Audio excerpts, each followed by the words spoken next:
Alam niyo, may red flag na yan noon eh. Nung kampanya, may red flag na yan. But unfortunately,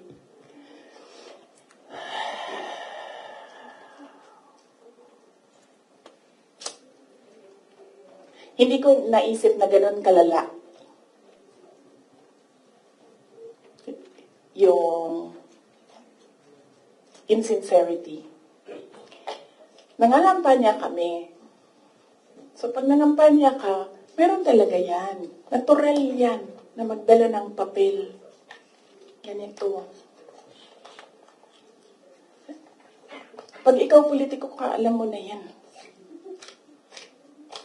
May magdadala yan na papel. Sometimes, ganito, naka-envelope. Sometimes, folded paper maliit. Iba-ibang, So, daming tao, may isang matandang babae. Dala siya.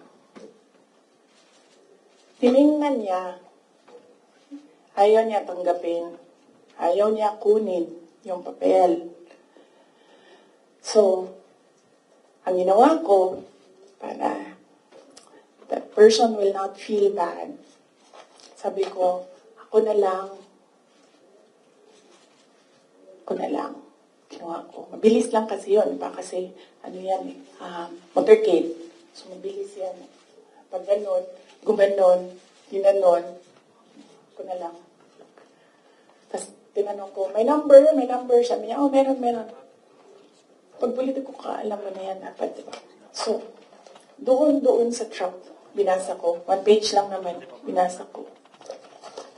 Simple.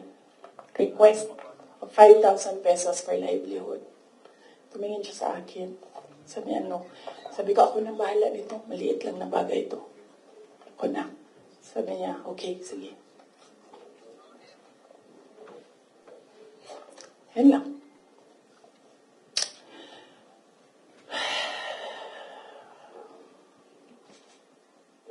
Alam mo yun? Maliit na bagay yan ba? Kunin mo. Sahin mo. May number dyan. Tawagan mo. And then you say, okay. Ano ang mga documents na kailangan namin? Okay, bigay mo. And then, okay. Complete documents. Ayan. Tapos,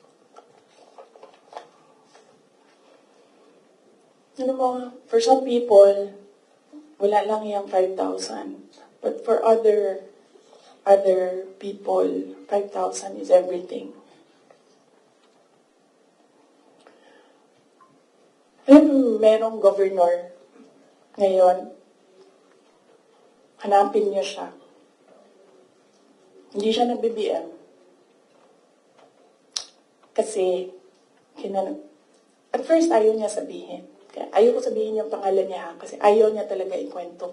Pinilit-pilit namin siya. Bakit ayaw mo mag-BBM? Bakit ayaw mo mag-BBM? Ayaw ko sabihin kung sino yung kasama ko. Pero, may kasama ako. And then, bakit ayaw mo mag-BBM? Sabi nung kasama ko, kausapin natin ito, iupo natin itong governor na ito. Sabi ko, okay, sige. Sabi ko, bakit ayaw mo mag-BBM? Sabihin mo sa akin. Kitayo mo. Ganon din ang kwento ng governor. May ibang version lang, konti. Hindi straightforward na ganon. Ang kwento ng governor. Siya nakita ko with my own 2 eyes kasi ako yung nag-i-escort sa kanya. And for that reason, hindi ako mag-BBM. Okay na, nasabi ko sa kanya, okay, di niya magsara ka na lang. Nasabi niya,